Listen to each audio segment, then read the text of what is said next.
افغانستان کی سرزمین کو کبھی بھی پاکستان کے خلاف استعمال نہیں ہونا چاہیے، اور میں افغان حکومت سے، افغان طالبان سے یہ ضرور کہوں گا کہ چند لوگوں کے ایکٹ کو بنیاد بنا کر آپ پوری قوم کے ساتھ یہ نہیں کر سکتے کہ اپنی سرزمین بدامنی کے لیے استعمال ہونے دیں، اس لیے کہ پاکستان کی قوم نے آپ کو قبول کیا تھا، پاکستان کی قوم نے اپنے دل کھولے تھے، پاکستان کی قوم نے اپنے افغان بھائیوں کو اپنے گھروں میں جگہ دی تھی، اور پوری قوم نے اس کے پوری جو کچھ بھی پلس مائنس سے وہ برداشت کیے، تو یہ اس لیے کیے تھے کہ یہ ہمارا جذبہ اخوت تھا، ہمارا ان کے ساتھ رشتہ دین کا رشتہ ہے، لا الہ الا اللہ محمد الرسول اللہ کا رشتہ ہے، اس رشتے کو کوئی ایک جنرل مشرف کا ایکٹ خراب نہیں کر سکتا، اور اس کو بنیاد بنا کر پاکستان میں بدامنی نہیں کی جا سکتی۔ لہٰذا میری افغان طالبان سے بھی یہ مطالبہ بھی ہے اور اپیل بھی ہے کہ وہ بھی حالات کی نزاکت کو سمجھتے ہوئے دہشت گردوں کو یہ موقع فراہم نہ کریں کہ وہ پاکستان میں اس طرح کی کارروائیاں کریں اور پاکستان میں مزید بدامنی پھیلے، لیکن دوسری طرف پاکستان کی حکومت کی بھی یہ ذمہ داری اور پاکستان کے ارباب اختیار کی بھی یہ ذمہ داری ہے کہ جو نقصان ہم نے اب تک اٹھا لیا ہے، اب پاکستان مزید نقصان کا متحمل نہیں ہو سکتا۔ اگر ہم ابھی بھی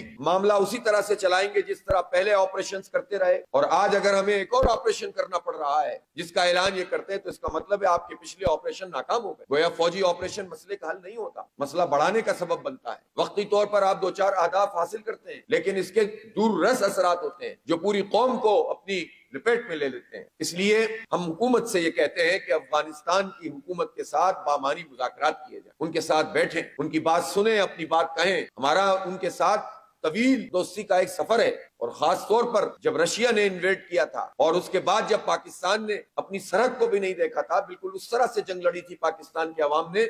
جس طرح کوئی اپنے ملک پہ حملہ کر دیتا ہے۔ یہ ٹھیک ہے کہ اس وقت بھی تقریباً 2.5-3 سال کے بعد امریکہ پہنچا تھا، جب روس نے حملہ کیا اور وہ خود پاکستان کی طرف آنا چاہتا تھا، تو اس وقت تو کون لوگ مقابلہ کر رہے تھے؟ درے کی بنی ہوئی بندوقوں سے مقابلہ ہو رہا تھا، جلال آباد اور کابل یونیورسٹی کے نوجوان مقابلہ کر رہے تھے، یا ہمارے قبائل کے عوام مقابلہ کر رہے تھے، یا جذبہ جہاد سے سرشار نوجوان مقابلہ کر رہے تھے۔ ٹھیک ہے کہ اس وقت اسٹیٹ سامنے آئے بغیر اگر کوئی تعاون کر رہی تھی تو ظاہر ہے اس کو قوم نے قبول کیا تھا، بعد میں امریکہ آیا تھا اور اس کے پیسے اور اس کا اسلحہ آیا تھا، لیکن اس وقت کا مسئلہ یہ تھا کہ اگر رشیا بالکل آگے کی طرف بڑھتا تو وہ 2 سپر پاورز میں سے 2 سپر پاورز میں سے ایک سپر پاور تھا، لیکن یہ تعلق ہمارا افغانوں کے ساتھ پھر کتنا طویل ہے، تقریباً 45 سال سے زائد ہو گیا ہے اس پورے عمل۔ اب اس پورے عمل میں